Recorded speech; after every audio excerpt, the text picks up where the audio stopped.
You're watching All To Play For, brought to you by Joe and Coral. Right, we're back for another episode of All To Play For, brought to you by Joe and Coral, with me, Steve Sidwell, and former Chelsea and England Maverick Joe Cole. Joining us today is a former Scotland international who dazzled on the wings for Chelsea, Everton and Tranmere Rovers. These days, when he's not broadcasting or writing, he's going to as many gigs as he can, and he's the coolest man in football. He is the legendary Pat Nevin. Pat, how you doing? I'm fantastic. And do you know what? I said it's good to see you again. I think last time we met was in a BBC studio somewhere in central London or something like that. Yeah. But, you know, you mentioned Chelsea. What about West Ham as well? You know, you did play other places. I know, You know what it's like when you're a player. You want them all mentioned, don't you? It's a long list for Joe. Look, right, let's listen. We're going to get straight into it. We're going to plug the book straight off the bat. Autobiography is called The Accidental Footballer. What was it? An accident? It was an incredible accident, and that's the weird thing. I mean, I'm dying to talk to you about it because, you know, most players do get into it, and you want to be a player since being a kid, and I didn't have that. I loved playing football, absolutely loved it, and I'd signed for Celtic as a kid, but I never really wanted to be a footballer. Now, that's unusual. Wow. That's unusual. Here's a dichotomy, right? Why is a good question? Is the correct question. I loved it so much, I didn't want the business to ruin it. That's how much I loved actually playing. Give me the ball, get me on the ball, let me play, let me do some tricks and fancy stuff and skills, and win, by the way, win. As we all know, that's important. But so when Celtic got rid of me when I was 16 because I was too small, isn't that annoying when that happens? I know. And I kind of said, you know, I'm kind of happy with that because I can go and do a degree now, like all my other brothers and sisters did. So I thought that was normal. I didn't see the numbers. I mean, you went through a different way. When you were 15, 16, you knew 1 in 100 is getting through, didn't you? Yeah. Those odds aren't great, but you got to believe in yourself. But they're not great. All you need to do is a bad injury, some bad luck. We all knew good players. Who probably should have made it and didn't. And I thought, I'm going to do something else, and I'll play football for fun. So a lot of people were saying to me, I don't believe you. And I said, well, I can prove it, because I ended up playing for Clyde part-time because you could study and play. I went, well, you pay me 35 quid a week. I can buy loads of albums with that. That was my attitude. And then Chelsea came in to buy me when I was just over 18. And I said no. From Clyde? Wow. From Clyde. When you was 18? I turned them down for a year and said, no, I'm not going. Playing hard to get? I just didn't want that. Didn't want to be football. So what was... I mean, growing up in Glasgow, there's such a passion for football. Was you an outcast? Was you? Yeah, but I was passionate. This is the dichotomy. This is the weird thing about it. I'm passionate about it. I love it. My team I'd supported at the time was Celtic. I followed them everywhere. I played 3, 4, 5 times a week. I trained. I was a distance runner. That was my other sport. I loved it. My dad trained me. He was a coach, right? So you love it. I love it as much as any of you. Doesn't mean I want to be a footballer. Because see all the other bits. See the fame, the celebrity, and all that stuff. I'm not interested. And I never even was. Thinking about that at that young of age? I was a wee bit serious. That's incredible. that's incredible. So it's unusual. I grant you that, and that's why the books are accidental, because it's accidental. It's unusual, but it makes sense. And if it was simple, it wouldn't have taken 300 pages to explain. Do you know? So you said Chelsea courted you for a year, and we get onto your love of music afterwards. Surely, a lad from Glasgow getting to move to London and Chelsea in particular at that time, you know, you'd have been like in your element with all the musicians. And You're good, by the way. Yeah? You are good. That's what tempted me. I knew it. Because like Glasgow had a good music scene at the time, but they were offering me. And to be honest, it was complicated because I played in the European Youth Championships and we'd won Youth Championships Scotland. Honestly, we did. Is it? Only thing we've ever won, right? So we won it.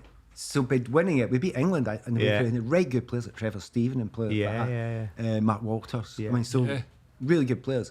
So we went and we won in Finland. I mean, we weren't very good teams. A guy called Van Basten. Don't know if he's any good. So if I was going to go the next year, because I've done some degree exams right after, the day after the final, winning the final. If I was going to go to the Worlds the next year in Mexico, I would miss the exams again.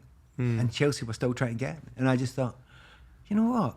If I sign for Chelsea for 2 years, I can go and see a whole bunch of gigs. And if I fail the exams, then I fail the exams. So it was just a cover. Yeah. So I went down this cover and it kind of went quite well. Last time we seen each other was about 3 days ago or a week ago in Frankfurt. But I spent a lot of time walking around Frankfurt meeting people. Yeah. What did you make of that? Because you said it was an amazing atmosphere. I thought the Frankfurt atmosphere was incredible, probably the best I've ever seen. But in and around the state, like I met about 3 or 4 people, Pat, who got, there's a bit of hooliganism going on from the Germans. I thought, not from I thought the West Ham fans were pretty well behaved. There's some poor chappie come in our hotel at like 1 a.m. bleeding. He'd got attacked by a German unprovoked. So I think if the boot was on the other foot, and it was the English doing that in London, I think there'd be a bit more said about it. There was definitely. I met 3 or 4 people who'd been attacked, but that was outside the ground. Inside the ground was incredible. The organisation from the way that they lifted that team. Yeah. Because by the way, I don't think there was a better side than West Ham over 2 legs. I think they got it right. Yeah.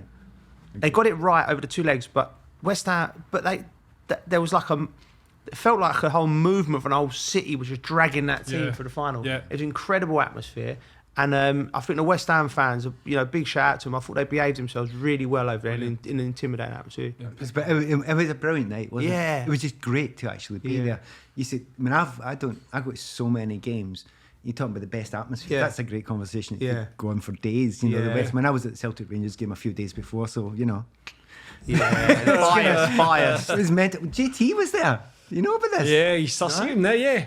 Really? With a Celtic scarf on? Didn't see that one coming. Didn't see that. Way. I don't think he noticed things. Somebody threw it on. But that's one of the great things about doing this job. Here you go, you see these fantastic things. What you're saying about the Eintracht France, it was brilliant because they ran on, but you thought, actually, this isn't dangerous. Yeah. They were. I watched the West Ham players, and I don't know, have you ever been in a pitch invasion? Yeah. Right. You know right away if it's dangerous, don't you? Yeah. You think, and you go, oh no, it's actually okay. Oh no, I'm in trouble. And you kind of. It was joy, wasn't it? It was joy rather than the emotion was joy. I felt from the fans rather than intimidation. And they self-policed well, didn't they? Yeah. Do you know what did shake me up a little bit? And if they caught this on camera, it would have been an absolute belter.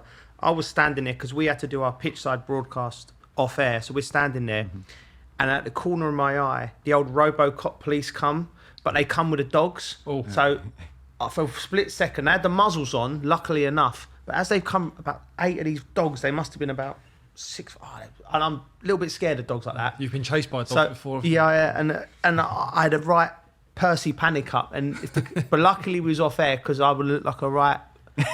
I was like scared of these dogs. Sounds like I'll take care of you. Don't worry. Now it is weird when you get into those things, isn't it? Because as footballers, it happens. I've had a couple. I played against Galatasaray over in Gala. And they rioted and they came on, and that was a bit mega. Yeah. Right? And I again write about that in the book. It's a weird story. One of my favourite ones, actually, coming back to me. I'm sure it makes me feel really old telling this story. But once playing for Chelsea, we were playing against Sunderland, cup semi-final, and Clive Walker scored a couple of goals against us. We were going out and we were gutted because we were better than them. Classic, like West Ham. We were better than them, but we're going out, and that was a chance for us to get to cup final. About a minute ago, our fans are on the pitch, and it's getting really ugly and get pushed off again. Anyway, the ball comes over and Kerry Dixon heads it on. I'm one of them, the keeper, and I put it over the keeper's head and scored. But it's gone. The game's dead. There's 10 seconds left. The weirdest thing about the goal, there's a horse in the penalty box. There's a picture of me scoring, and there's a little horse flying by. I'm going, what? No. And the horse was definitely offside. Not even a shadow of a doubt about it. You timed your run well. Imagine the VAR lines trying to get around the back of the horse. Is he on? Is he off? Which part of the horse are we going for here? Look, I want to stay on Chelsea. Me and Joe obviously both played there in the Abramovich era, where completely different, I'd imagine, from when you signed in '83. What was it like at Chelsea in the early '80s? Well, apart from the pitch was garbage, right? That's number one, right? So and a few cars parked behind the goals. That stuff, but it's kind of normal because you didn't know any different. We get to other grounds and you didn't have that. But I'd played for Clyde before that. The dogs, because it was a dog racing track, they were much more important than the footballers. Yeah. So this was a step up for me. I'm okay with the cars behind. The atmosphere had to be special. It had to be a night game because the pitch was just too far away. Yeah. And that was the sadness of it. But it was exciting because we had been a poor team apparently the year before. We'd nearly gone down to the third level. Honestly, that's not the reason why I turned them down for a year. But I did turn them down. But when I came, we bought a bunch of new players. And 5 of us bought within a couple of weeks. And all 5 of us immediately became first-team players almost.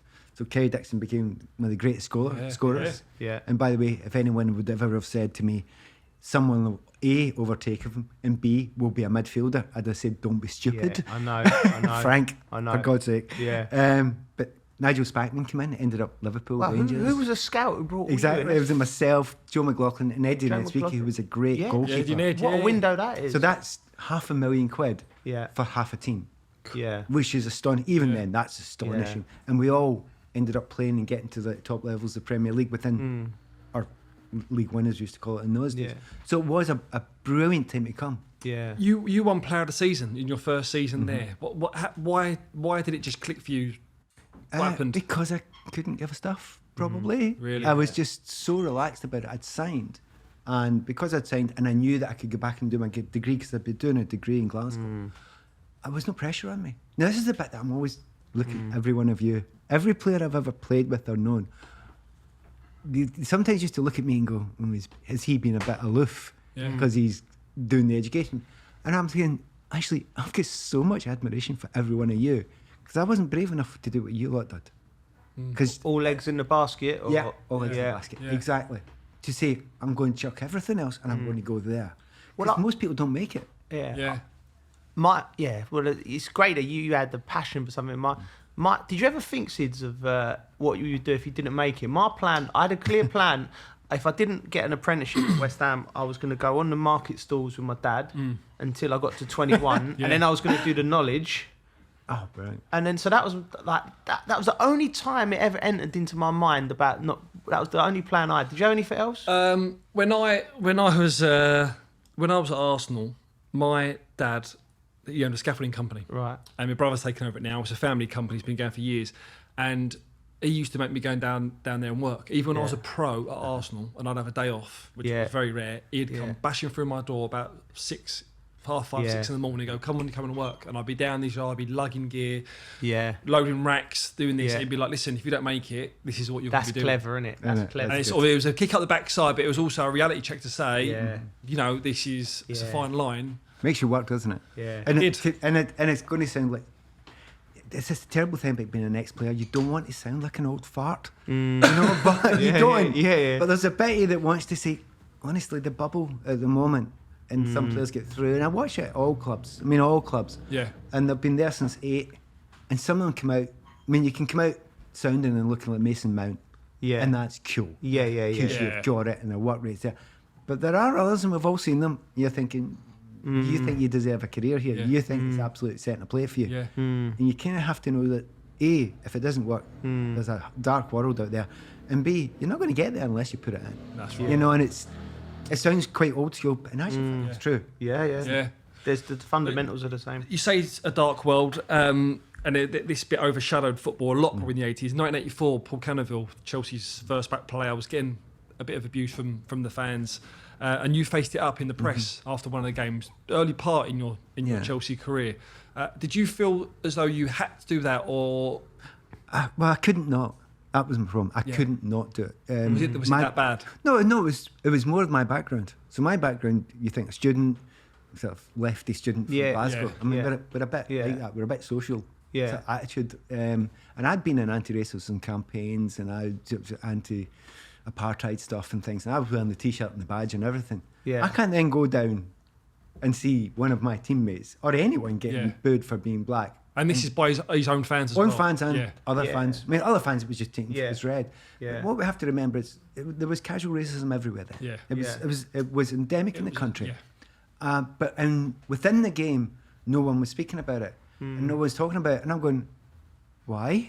And Chelsea at the time thought they didn't want me to speak out. And I understand it from one perspective. They thought, it was dangerous for me. NF was quite big at the time. I used to travel by tube, rather than get a train. I preferred that. Yeah. And they thought it'd be dangerous if I stood up. But I just said, no, I'm not having it. I'm not accepting it. So, talked about it afterwards. And it's an intriguing, there is a whole chapter in the book about to the anti-racism thing and why I couldn't understand why no one else was speaking about it and no one else was shouting about it. And even the press were quite surprised. And it's hard to, where we are now, to think back and think, the press are going, why are you talking about that? And I went, I don't understand why you aren't. And it was, but then I come from a different background, so maybe it needed a little bit of that. Do you know, you'll understand this, because I love talking to ex-players. I love our current players. I love it, because you get things that people will say, so you stood up for Paul and Keith Jones and Dubbers, the black players in the team. What did they say?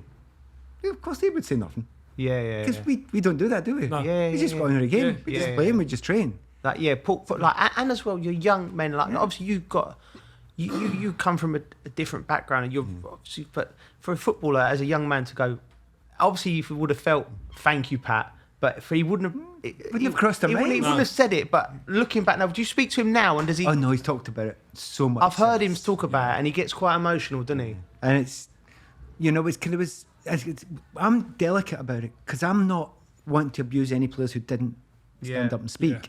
And certainly at the time, I know it sounds odd now, because it gets complicated now, because I didn't think it was the black players' place to have to be the first people to stand up. Yeah. When I look back at it now, maybe I was ignorant and wrong to say that. But how dare I tell Paul, who's already got a big target in his back, to go and put another one right in his front as well. So it was a delicate thing at the time. But since then, you know, it was when people like Paul stood up and others stood up, I thought, oh, I think that's brave. Well, I wasn't being brave. I was just being mouthy. They were being brave and to do that. So we've talked about it, you know, since at the time. And what I like to underline to people is you don't stop, and it's equality at every level, you know, be it sexism, racism, homophobia. I don't care. I just don't, religious stuff, I don't care. Just equality's a good thing, and I like to fight for it if I possibly can. But I talked to Paul about it now, and everyone's saying, yeah, we keep on fighting, but don't forget one thing. We've kind of improved. We've came a wee distance. And let's keep on going. Yeah, definitely. But let's not ignore the fact that we've moved it on a week. We've shoved it down the road. I've got a big banner at the front of this that I always say, football helped. Football always gets dogs abuse. And I always say, who are the ones that are taking the knee? More than anyone else. Noticeably more than, who are the ones that are in the campaigns?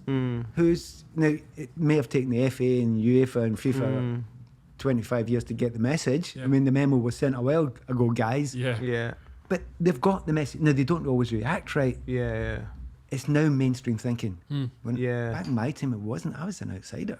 So, you know, in the midst of where we try and make everything more inclusive, if we possibly can, for everyone, don't forget, we're getting somewhere. Making strides, That's important, In 1988, the club got relegated. You left. Was it a wrench? Now, just talking there, it seems like you had a good nucleus, a real good group. Was it a wrench to leave Chelsea? This was the brilliant thing writing about it, is I had to look back. One of the things I was dying to talk to you about again was, did you ever look back in your career while you were playing? Because I've never heard a player say you do not look back a day, do you? You go, right, one, go, move on. You can remember winning a cup final. You celebrate that night. Go, move on. So you have a whole career of that. And then after my career, I then didn't look back, because I had another set of weird careers that went after that. So I never looked back. It was just writing this book that I finally looked back, and I don't know what you feel. I felt guilty. What, leaving? Looking back, and that was the moment that was hardest to write about. One of the hardest to write about. What was you guilty about? Yeah, I was about to say that. Because I hadn't let the Chelsea fans down, because I'd been player of the year twice in the 5 years there. The Chelsea fans had been lovely. We know what it's like when they take you. It's brilliant, isn't it? It's a fabulous, fabulous thing. You never stop being a Chelsea man if you've been there and if treated you like that, right?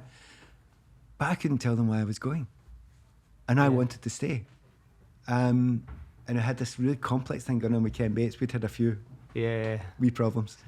We're going well, but I would imagine you two clash. We didn't, and almost now. Intellectual level. I was going to say, was it always on the football level? He wouldn't. I don't think Ken would have known where to put you. No idea. He knew. he knew how to speak to footballers, and he thought he pigeonholed them. But when you come along, he must have been like, tell us a story about when you was in his office, and this is a blinder. I'll let it very quickly. So when I was left Chelsea, I didn't want to leave. and I'd agreed to go to PSG. So it was all organised. I was going to go to PSG, and it was all just about to go. And then at the last minute, I was sitting on a beach in Corfu, a scruffy with all the Australians all hang about, and a guy came running down. Oh, Mr. Nen, Mr. Pat, there is a phone call. I said, who is it? Hey, Colin Harvey Everton. He wants you to sign. Yeah, tell him I will. Yeah. I said, and that was their level of negotiation. Right? I tell him I will. Right, so, but I didn't want to leave. But Chelsea had gone down. They'd gone a different direction. They hadn't offered me a new contract. Yeah. They needed the money. Yeah. And I couldn't say to Chelsea fans, I'm not running away. Right. I've been hoofed. Because I didn't want to turn Chelsea fans against the club. Why would you do that? They were suffering enough. It's just been relegated. So I'll take the hit. Give me the hit. Yeah. One of the gorgeous things about writing this book is I can never get that story out there. So they know. The story about I didn't do normal contracts, as you can tell with the Everton one. So I signed for Chelsea and go down at £180 a week. Player of the year, Chelsea. Wow. I thought that make it a laugh. So I signed this contract, and after the first year, obviously, I know I've got a wee bit of bargaining power, but I'm still thinking to go back to do my degree and chuck it. And Ken Bates is going, you wouldn't, would you? And I've looked at him, and he went, you would, wouldn't you? And I went, And he said, well, tell us what you want. And I said, well, you offered me a new contract. No, you need to demand. Okay, so I went to see some of the players, Mickey Droy, Patesy. He's a taxi driver now. He was a taxi driver, Mickey, wasn't he? Well, Mickey Hazard. Mickey Hazard, sorry, wrong. And wrong Bunners, John Bumstead, also done the knowledge. Yeah. And I talked to somebody, Mickey Droy was a big giant of a man, an era even before that. Yeah. And they told me what to do. Anyway, gave them I wrote down, went home that night, typed up one A4 sheet of paper of what I wanted, right? So it's like 500 quid a week and 5 flights home to Glasgow or whatever, and I've $2,000 signing on, something like that, right? Yeah. And I've put it in front of Batesy, and so I've sat down in his office, and honestly, it's like this. So I'm at the desk here, but the desk's about there, right? I can just about see over it, right? He's up there somewhere, right? And you're like a wee guy, and it's a gigantic desk. I don't know if he still had it. No, it's gone by then. No, long gone by then. So you're sitting there, and I'm absolutely knotting myself laughing, because I know this is just a power play. This is psychology. Yeah. So I've given him the bit of paper, and he's picked it up. He scrunched it up, threw it in the bin, stood up, walked out his door, slammed the door, jumped into his Rolls Royce and drove away. And I'm sitting in his office thinking, that didn't go very well. And he's thinking, he's not even said hello. And I'm sitting going, shit. But he had misplaced one thing. Although I'm a kind of nice guy and the education bit and all that, I'm also from Easterhouse, which is in the East End of Glasgow. And I did what anyone from Easterhouse would do. I rifled through his drawers. In every set of drawers, I got all the contracts of all the players. I sat there and I just wrote them all out, and then I went home that night. I did a mean, median and mode average of them. Yeah. I came in the next day and he went, have you thought any more about that? And I went, yeah, I want 20 quid more or something. And he went, that's terrible, that's not what, I said, it's just the average. And he said, you can't know what the average is. And I went, yeah, I can, I rifled through your drawers last night. And he just looked at me and went, you little you can swear. and then gave us it. And just said, it's all yours. Yeah. Just gave us his contract there. Yeah. Loved it. Brilliant. Absolutely loved it. Yeah. So basically, I always had this kind of weirdish reaction. Yeah. And by the way, the corollary to that is actually in football you're allowed to say bastard, but you can't say corollary. Yeah. Anyway, so I was just about to sign the contract. You know, it has to get written up. So I was just about to sign it. I was like that. I went, nah, I'm not signing. And John Neal was the manager, and Bates going, oh, what is it now? What's going on? I said, we were playing a game the next night against Brentford. It was a post-season friendly. And I said, I don't want to play in the second half. And they went, what? Because I love playing and I want to play our team. Goes, why? I said, well, New Order are playing down at the Royal Festival Hall. So if you can get that written in the contract, I can leave at half time. And he looked at me. He's just about to explode. And John, they went, just give him it. So they didn't know how to take me at all. But what they did know is I was very dedicated to it. Yeah. I loved playing and all that. So it was fun times. But don't get me wrong, it was ultra professionalism. I trained myself every afternoon. Yeah. I was a long distance runner. Right. I still am. I still run every second day. I still do hill running. Yeah. So it sounds as if you're being a bit frivolous, but from within that you can still be ultra Yeah. You know, With your craft, like you want to make sure, yeah, because you're an arty person. I don't think you probably wouldn't want to step on the pitch and not be ready so that you can perform in front, because you're a performer, aren't you? Like, well, you must have felt that. Yeah. Well, I wonder, did you feel this? Sorry to ask him. See, we've got a thing in common, right? Yeah. Two Mavericks, that's what it is. No, we've got this line. And somebody told me about it one day, and it kind of starts with Charlie Cook. Yeah. And it goes on, and it involves Zola, involves Joe, and then it's Eden.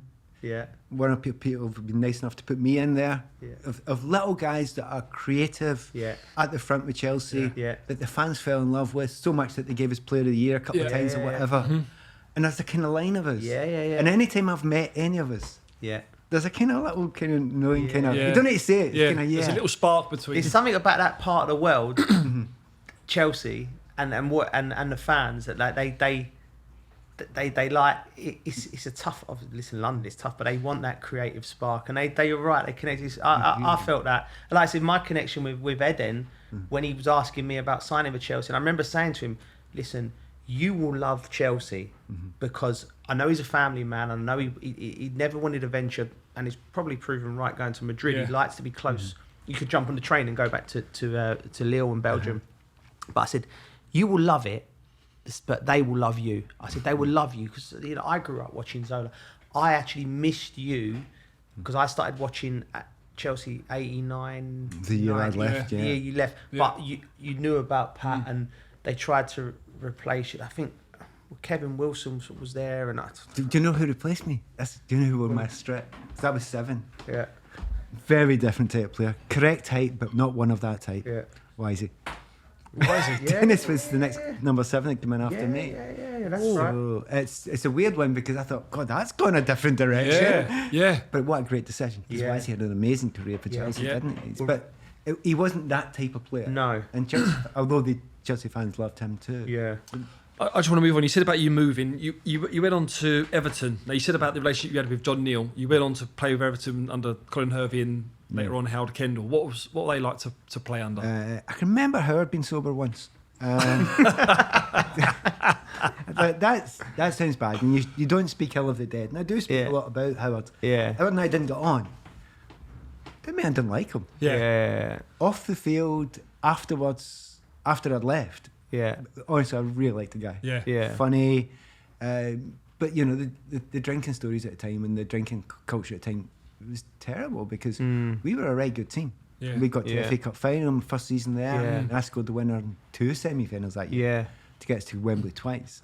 But the jump up, and that's trying to explain that to kids today. Yeah. I was going from Chelsea away up to Everton. Yeah. It's the equivalent. It was the way. Everton were in It's and the way- amongst the it's actually titles the same and winning way now. things. Basically, it's the opposite of it Yeah. around now.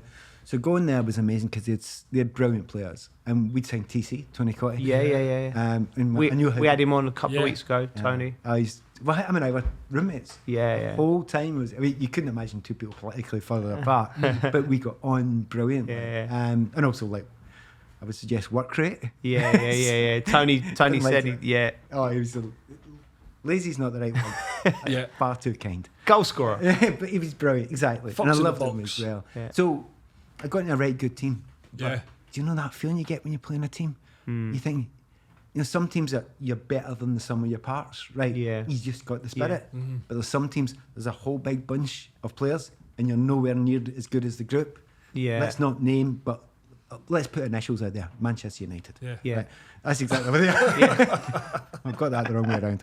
But they're like that, aren't they, really? Yeah. At the moment, United are like that. Yeah. Well, a lot of good players, but they're worse than the sum of the players. Yeah. Well, Everton, we were a wee bit like that because there was a bad spirit. Yeah. And you know what it's like if you're in a team with a good and bad spirit. Yeah.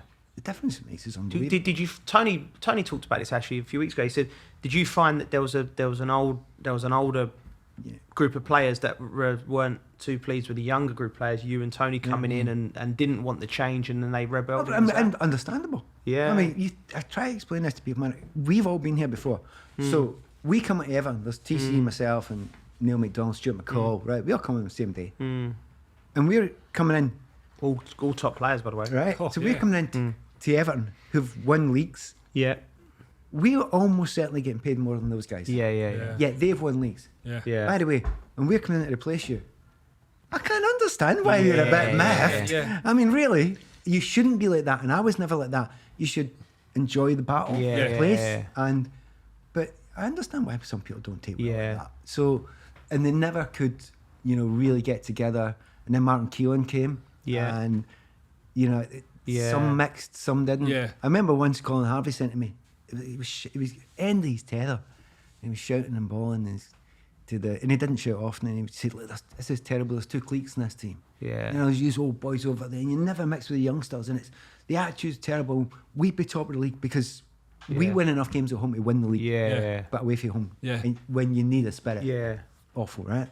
And he was shouting and bawling, and he was getting really, really angry. In the middle, he goes, "Actually, there's not 2 cliques, there's 3.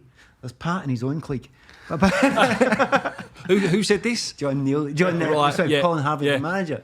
And I took it as a real compliment because I'm not joining any groups. I'm trying to pull us together. But you know what it's like? Sometimes you need a bigger personality. Yes. You can be the nicest guy in the world, but you need a JT. Don't you?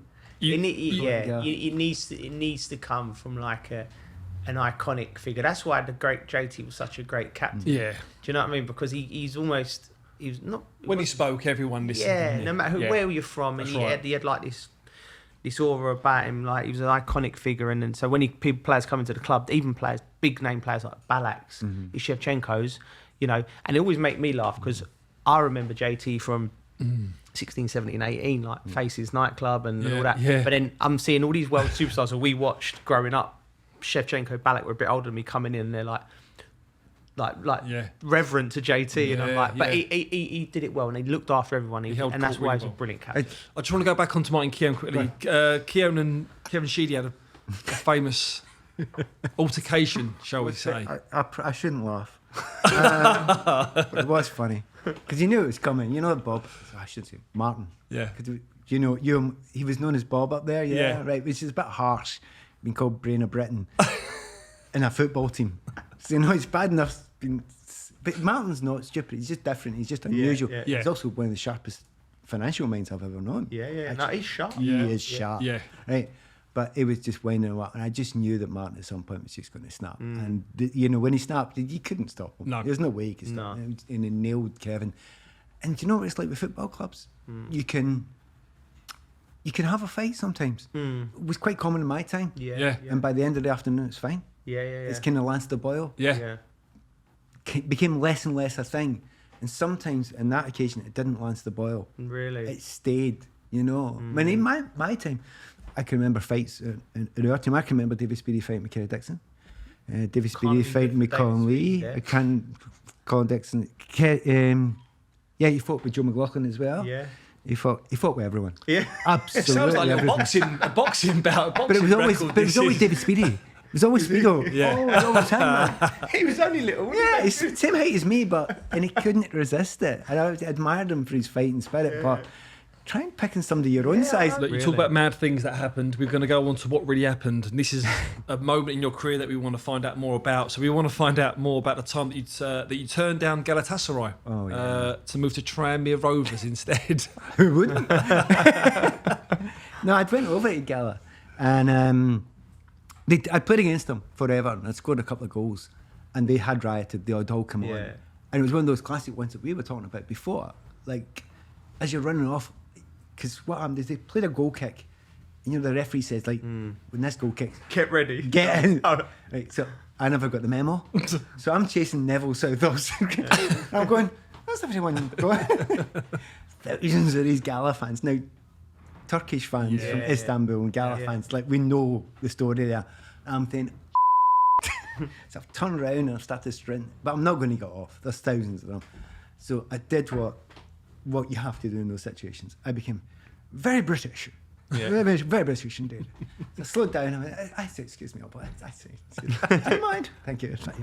And it worked. And I'm like, they're all going, oh, sorry. I'm going the way through.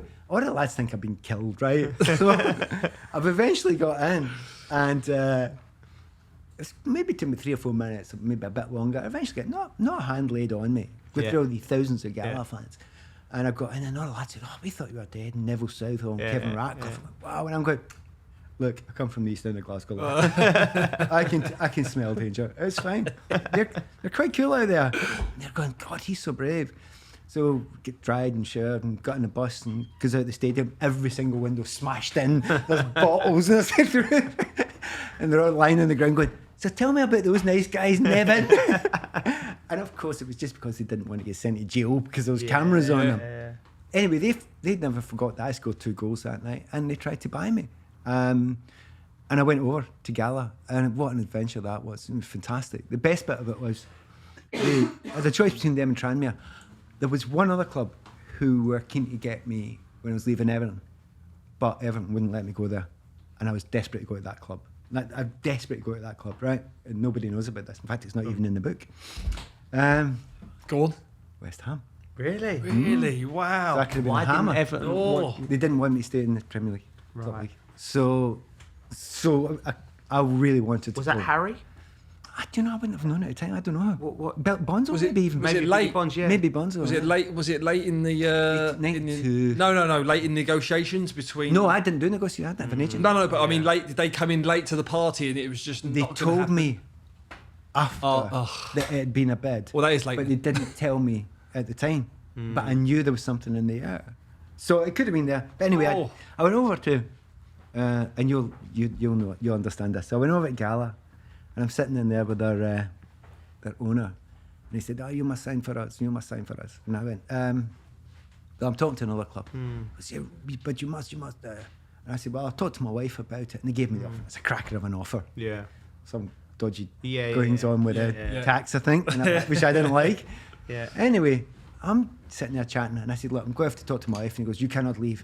And he's only got 2 big muscle guys at the door giving it all that. And I'm going, "Am I being kidnapped here?" And Until you sign. And I said, "Look, I just want to talk to my wife. She's no, you must sign now. You must sign now." And I went, "Look, you're just annoying me now because I'm not that. You can't push me in it." And then he did say, "Oh no, we are friends. We are friends." And, right. So eventually, 5 o'clock comes, and at 5 o'clock he goes, "You can leave now." And I went, "Oh, I take it the deal's off." He said, No. We wanted you to sign before 5 o'clock. It's 5 o'clock now. I said, 5 o'clock? He said, "Well, UEFA Cup. We want you to win us the UEFA Cup." And I went, "Oh, that's quite a big ask off the bat, isn't it?" You know. So they had a good. Hakan Suka was sent forward, so they're a good team. Yeah. So I went, "Well, I take that deal off." No. You sign tomorrow. You can play in the next round. And I said, "How do you know you get to the next round?" He goes, "We know." They did get through to the next round with a late penalty. Yeah. There you go. Right. So he I'm did not know. that I'm saying. So he did know. That's right. So I went back, but there was other things going on in my life at the time, particularly my son and my mum, and I didn't want to be away from them. They wanted me to commute, live in London and play in Istanbul. Wow. That's okay. That's quite cool. Yeah. It's quite doable that. So I didn't in the end. Well, you eventually signed for Tranmere, a promising team. John Aldridge, yourself, and you actually won more Scotland caps playing for Tranmere than any other club. Great time. Why? Why did you enjoy Tranmere so much?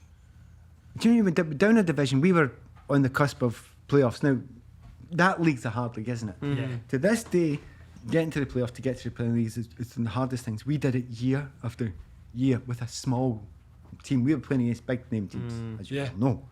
And every year we got to the playoffs, and every year, 1 year was Reading. I just see this, 3 consecutive seasons. And we were some team, and a beautiful team. I remember playing Great Villaside, had, really good players like McGrath and Houghton, and what a team they were, and we battered them. It was that team drew 6-6 with Chelsea.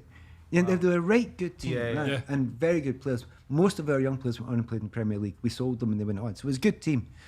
But there just wasn't quite enough money there. And it was brilliant. But because you're playing every week and you're playing well, but also playing in a style that suited you. That was a sell for me. If you asked me to go and play, there was still a lot of long ball football at the time, wasn't there? There was. You know better. The Premier League was sold in a certain way. No. I don't think it was that good at the start. No. And I didn't like it. There was some good teams in it, and there was a few good players. Yeah. But in actual fact, most of the good players, absolutely, present company accepted, obviously, but a lot of them the creativity was brought in from abroad. Yeah, of course, yeah. It was. Yeah. We didn't produce that type of player. we It's did not not. like now where we got the system right. Where we're producing technically gifted players that can go to a tournament and handle the ball.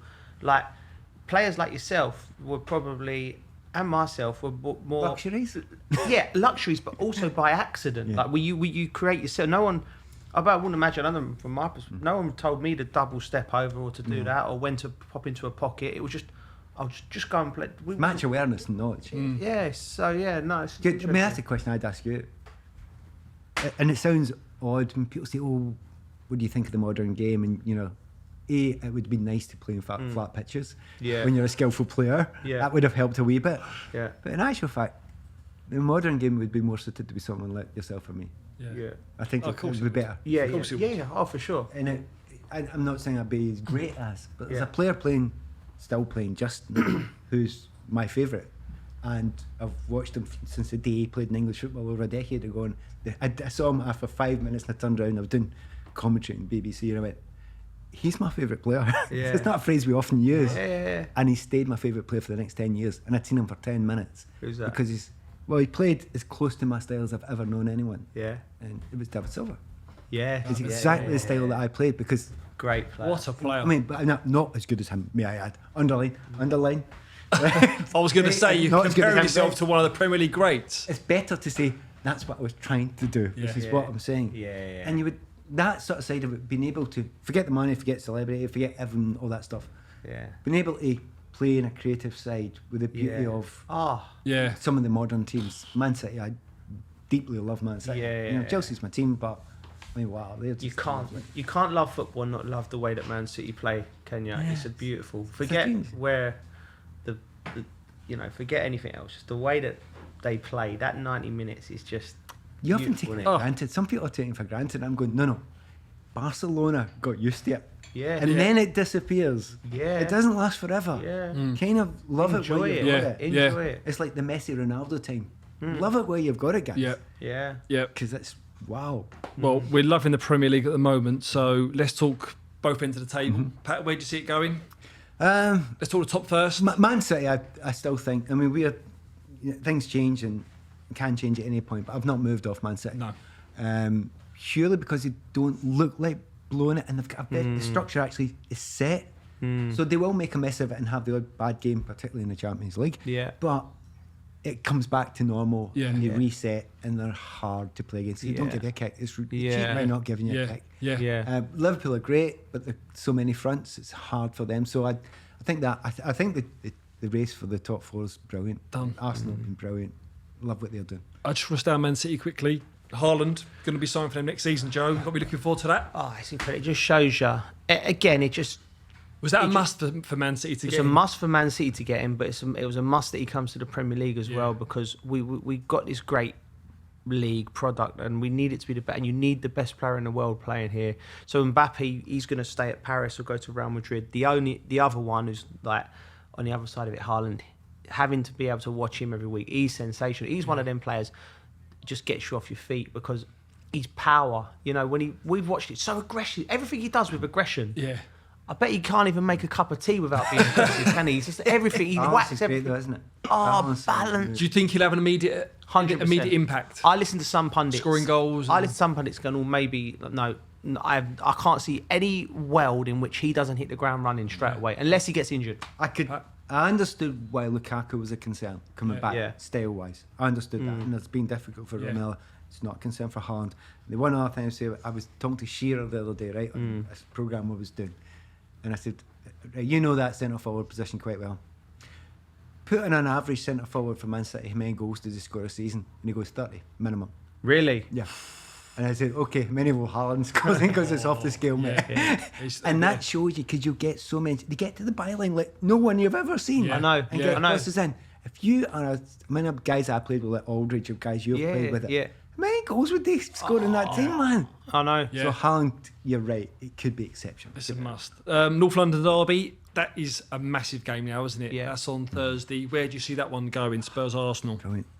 I'm really looking forward to it. Cannot Is it a wait for case of whoever wins this gets think- that full spot? No, I think if Spurs win it, don't they still got a bit of work to do? Is that correct? Yeah, but They've still got to it's work psychologically and just There's points where there's a lot. They need to try and catch a lot, particularly if they're going to catch Chelsea. But I don't think Chelsea are there yet. Really? I think if Spurs win, Arsenal and Spurs can still catch Chelsea because Chelsea have got their eyes on that. What's going on with Chelsea at the moment? It's kind of hard in there just now, and it is hard because I work in there. Used to. Yeah. Nobody works at Chelsea anymore.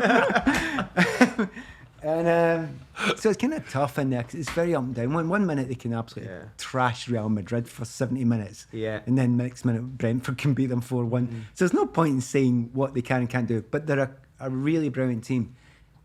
I adore what Havertz can be. Yeah. I think people don't realise what age is he? 22. 22, right? Yeah. He's already scored the winning goal in the Champions League final and the World Club final. Yeah. He could have one of the most blessed careers of any player you've ever seen. Yeah. And he's just a kid. Yeah. So they've got a few things to sort out. I think they'll probably scrape it, but I'm looking forward to the cup final. I'm looking forward to that. Just quickly staying on Chelsea again. Look, they've announced the takeover, the consortium led by the LA Dodgers co-owner Todd Bowley. What's your thoughts on this? It's nice. Hopefully it's nice. It's going to get wrapped up and done. But for the future, is it going to be the same sort of output in terms of money? No, well, it won't be. It won't be the same output. It's going to be run as a business, but it'll be run as a high-end football club destination. Chelsea will compete. Will be okay. We'll still compete with Liverpool, Man City, Man United, Real Madrid, Barcelona in terms of getting the right players in the club. But I think the concern is for me for what Chelsea need to be concerned with is whenever a big figure leaves a football club, like Manchester United with Alex Ferguson, you had the end of when Dalglish left Liverpool the first time, and if the club loses its way, it can very easily spiral. Yeah. Now Romans was such a central figure because of the business model, and it was like money was no object to a certain degree, and everything. One of the beauties of Chelsea under Roman is they could act fast in a transfer market. Like Haaland, for instance. If you want him, bang. You tried to get him. They did that already. Exactly. Yeah. Exactly. Maybe that would have changed. So Chelsea have to be very careful, and the new owners coming in have to make the right moves at the right time and understand what works at the club. Like, for instance, the academy that I worked in for a year when I retired, and when you see the work that goes in there and amazing. The people and the graft to make these young players, it is a football factory in terms of churning them out, and it's working. And there's players that are on loan from Chelsea in the Championship now, lads at at Huddersfield, a couple of boys at Huddersfield. These players, they've got value and they're fantastic. So whoever comes in, they've got to make the right moves at the right time just to keep Chelsea in and amongst it. Look, a number of Chelsea fans said to me, "It's terrible. Roman's leaving. Will the club go bust?" And I'm going, "Let me think. Champions of Europe, World Club champions. Yeah. You've just had 20 years of unbelievable success. You're Yeah. sitting the best place in London you could imagine. Yeah. You look at the excitement there was at buying Newcastle United. With all respect, Newcastle United. I mean, don't worry, guys. It's going to be fine. Yeah. You might not be the Roman Empire anymore. Yeah. But no club generally is, unless you've got sovereign wealth fund doing it. Yeah. But it's fine. It's going to be cool. Well, but as you say, it has to be more sensible. Will that filter down to the players, do you reckon, or the squad? That power effect, that sort of Roman era. Whereas now, listen, these people that are coming to take over, they're still powerful. But is it going to lose that bravado? Well, the difference is, Sid, this last 20 years, Chelsea have been since Roman come in, been the most successful club in English football. That's factual. They've won the most trophies, wherever way you look at it. And at the start of the 20 years, was there kids being born in Africa, South America, who were thinking, I want to play for Chelsea one day? Exactly. No. Never heard of Chelsea. But now, kids will be born all over the world, and Chelsea's this global iconic club now.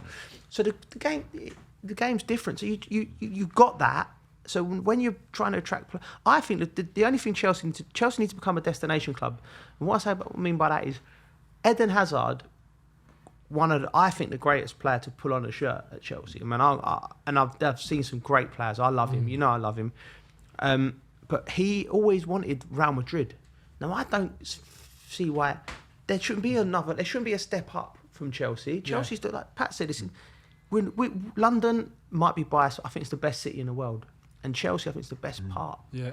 of it. Like, it's great, the bars, the restaurant, the vibe, great club, champions of Europe. I think Chelsea just need to nail that down as whoever comes with the guys that come in and make sure that we don't lose players like Hazard ever again. Or indeed Rudiger. Sad. Yeah, Rudiger, that's sad. FA Cup final is this weekend. Chelsea-Liverpool is... Well, you look at the games this season so far, they've been brilliant. And close. I thought that 0-0 Carabao Cup final was one of the best 0-0s I've ever seen. Yes, no, it was. It was. Absolutely brilliant. Where does this one go? I don't. You just can't call it. It's toss a coin. Who turns up on the day? I mean, Salah's player of the season, but he's been quiet recently. Yeah.